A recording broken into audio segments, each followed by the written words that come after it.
Welcome back to more Sonic Colors Ultimate. Last time, we made it to the Asteroid Coaster, so this time, we're going to make our way through the rest of this area.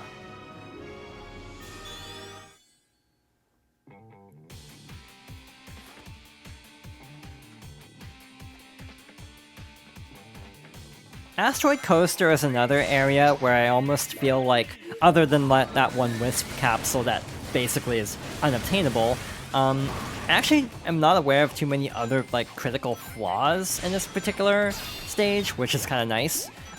Being the penultimate area, though it's the last full-sized area. The next area is a bit shorter.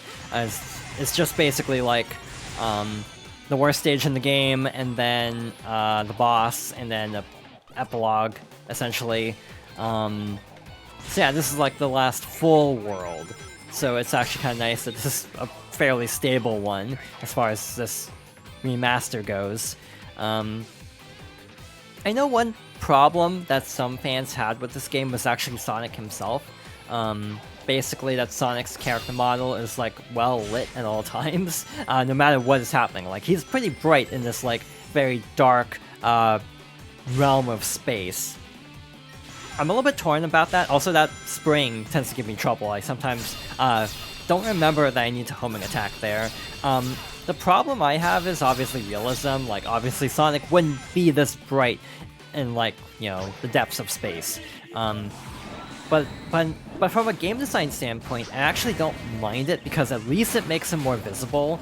You can't lose track of him if he's this super bright blue that actually feels a little bit out of place here. So yeah, it's almost a case of game design versus art design. Art design wise, this is kind of a weird call, but from a game design perspective, it makes sense. To be fair, I actually don't remember Sonic being this bright of a blue in the Wii version. I always thought he looked kind of faded in the Wii version. Maybe not faded, but yeah, a darker shade of blue than Generations. So this almost, in this game, he almost has more of the Generations color of blue, which is a good color, but it definitely stands out also with cutscenes having the Wii model. From what I understand, data miners actually found a lot of the cutscene data in Sonic Colors Ultimate. So one criticism was that they could have actually have gone through and remastered the cutscenes instead of just AI upscaling them, or however they upscaled them. So yeah, they should have done that, especially because a lot of the background art assets are different between Ultimate and the Wii version. So yeah, when you're in a cutscene, it still looks like the Wii version. Which again, artistically, some argue is better, and then graphically, obviously, there's a bit of a clash with Ultimate's graphics. I feel like there's a lot of waiting in this game, just having to wait for automated sequences like this, which obviously is not my favorite thing in a Sonic game. This is also kind of scary, because if you go too far, you'll probably be pushed by one of those squares. So yeah, just have to be a little bit patient and make it to the goal.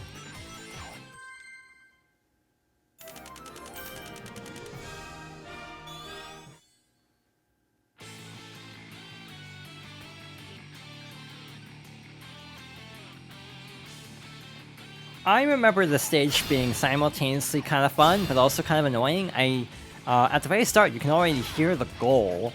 The problem is getting there, so we need wisps. We need either Spike or Cube, your choice. I like that, actually. The ability to basically go about this level in two different distinct ways. The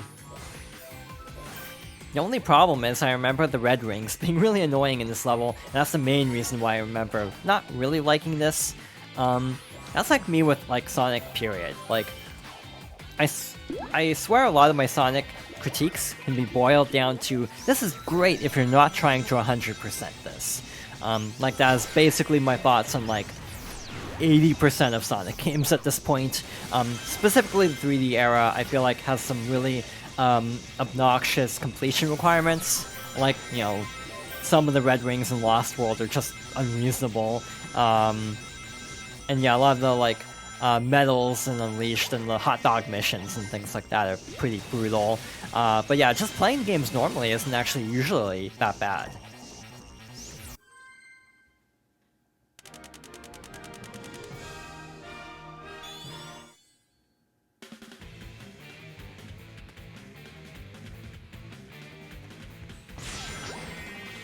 I think I alluded to this earlier, but this stage is weird. It's just entirely quick step, like not even kidding. It's a really easy S rank because you get a lot of quick step bonuses. It's also easy to get the red rings. Basically, you have to go through this track around this little planetoid, collecting the red rings, defeating the motobugs, and then eventually there'll be a switch that you have to go across. And that basically activates the end of the stage, like so. So yeah, this one's actually surprisingly easy this late in the game.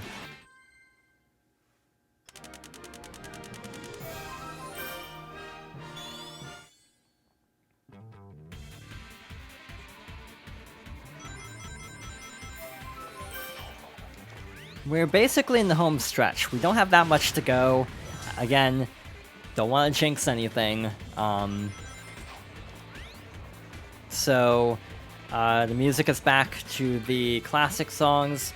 I am feeling like I'm spacing out at this point, to be honest. I almost feel like sometimes in Let's Plays, specifically when I basically have no choice but to play the entirety of a game, in this case in one sitting. That's how I record most Sonic games, actually. Like the 2D ones I always record in one sitting. But a lot of times I feel like I kind of go on autopilot to the point where, one, I forget what I need to talk about for like the commentary, and then I also, I generally feel like I gradually lose the ability to like properly explain what I mean at times. And yeah, that's just one downside of trying to record like an entire run of a stage like this.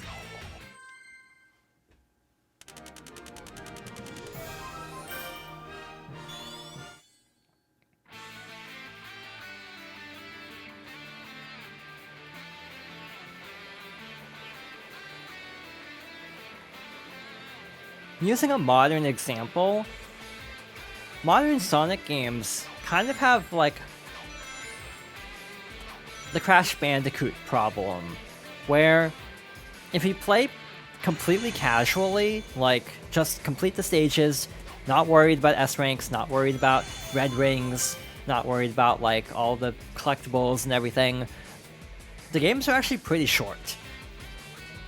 When you go for everything, there's almost a different problem of the games are too long. Like trying to 100% Sonic Adventure 2 greatly increases the time that takes because of trying to get all the A ranks, which in some cases is absurdly difficult, as someone who has actually done it. I'm actually trying to think about that. Which games have I completed and which ones have I not? I have 100%ed every Sonic game except technically Colors, because I've gotten all the red rings on Wii. I never got all the S ranks though. I refuse to 100% Unleash. That is too much effort trying to get all the hot dog missions completed. I've not completed Shadow because that requires, and I'm not kidding, over 320 playthroughs, because every like path counts separately and has a separate title. So if you wanted to truly 100% Shadow, you would have to play it over 300 times. Heroes I've never done. Even though I actually don't dislike Heroes, I just never got around to it. And now I don't really have a way to play it optimally. Part of the reason why I'm hoping someday it gets a re-release. I feel like this stage isn't very long, but I may be misremembering. I almost feel like there's a sort of a pattern of like the first stage is always like the biggest stage, and then the others are kind of like side stages. But you'll usually have like at least one or two other like actually like full-size stages. Like, you know, we're at 2 minutes. That's pretty long for a Sonic Colors stage. I mean, it doesn't feel that long compared to like other Sonic games, but yeah, for this game, 2 minutes is actually pretty substantial. You know, if this was Unleashed, this would be like half the length of an Unleashed level. That game has some marathon stage lengths there. Not even counting Eggman Land, a lot of stages are like 5 to 7 minutes, which I actually kind of missed, to be honest. But it definitely makes it easier to complete these games. I realized, actually, that this is what the one mini-boss in Frontiers is based off of. There's a boss where you basically have to homing attack between, like, engines. And I realized just now that that's basically this fight. I wonder if that's where they kind of got the idea for this, for the fight in Frontiers. Because, yeah, conceptually very similar to this fight. But that takes care of this stage. We just have to wait for this hatch to open.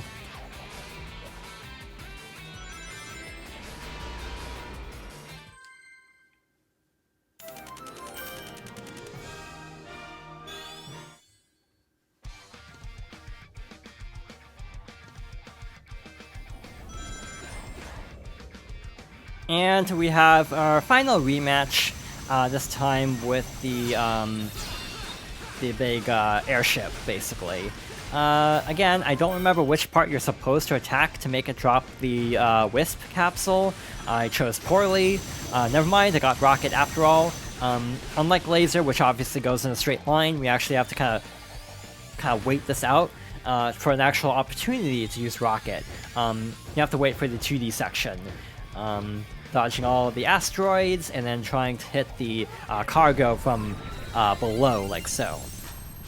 Again, that was totally accidental. I didn't actually mean to get the... I didn't think I was actually going to get the orange wisp there. But it just worked out that way, so I'll take it. Let's try this again, hopefully getting good luck again. Never mind, I targeted the turret. I was trying to target the spotlight. Yeah, like, I think you have to target specific points. Never mind, that is correct. So yeah, we are good to go. All we have to do is survive until we have another opportunity through a 2D section, and then we'll be able to finish this up. No problem, hopefully. At this point, I think in addition to asteroids, we also have to worry about some, like, well, for one thing, they're faster now, and then I think we also have to worry about, like, lasers in a bit. I may be misremembering, though. Not that the boss is going to last long enough for us to find out. Because that actually was, like, the best run of this fight I've ever had, to be honest. Like, not even kidding. I wish this was in the regular stage, because that probably would be an S rank.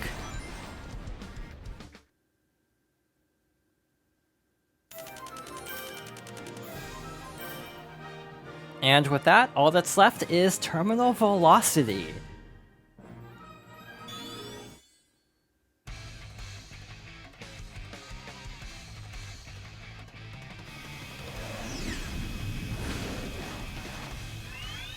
There is a high chance that we might be here for a while.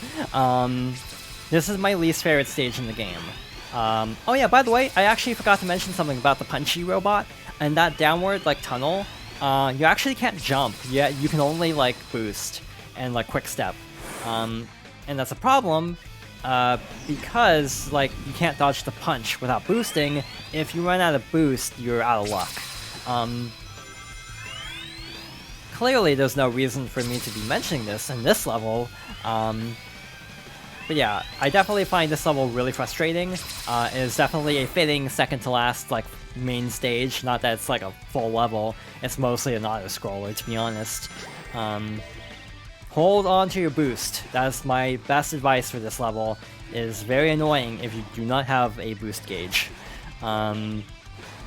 So yeah, we have Motobugs, we're just going to defeat them with quick steps and not boosting. Again, I'd like to hold on to it to the best of our ability. Again, I miss not actually being able to hold on to rings when taking damage. That would make this a lot easier. And it's not like I've exactly kept this a secret, but hey, look who's back. Again, my problem with this is you can't see the lasers, like where the lasers are going to come from. My best advice would be to kind of toggle the boost, like don't hold it, just kind of like tap it a little bit, stay ahead, but kind of ration it out. Because if you don't, then you're going to have a rough time with some of the later parts of the stage. I say as I immediately get hit by the laser, right on cue. This is not great. Again, this might take a few tries, I hope it doesn't take too many tries, but yeah, I fully expect it to take a bit. We can actually jump this time, so that is a step up from the previous stage with this robot.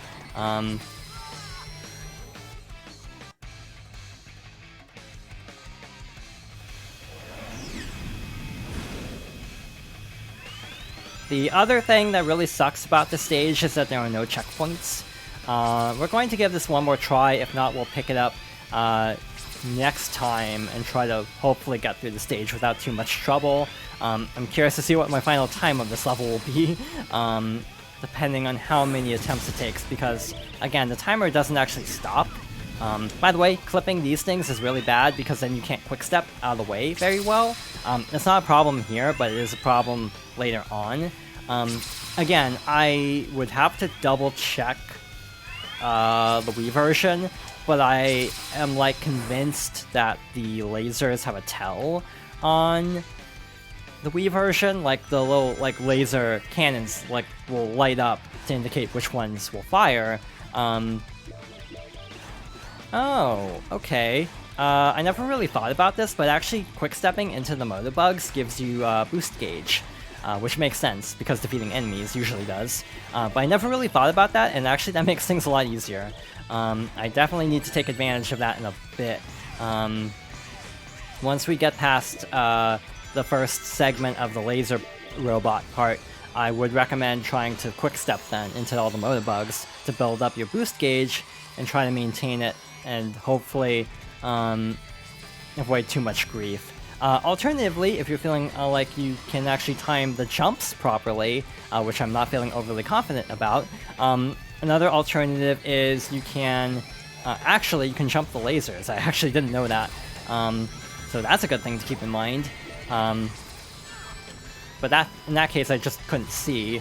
Yeah, trying to quick step. Actually, yeah, knowing you can jump those makes this a lot less scary. Not that this is easy, the timing's a little bit rough. And you can also jump over the punches, too.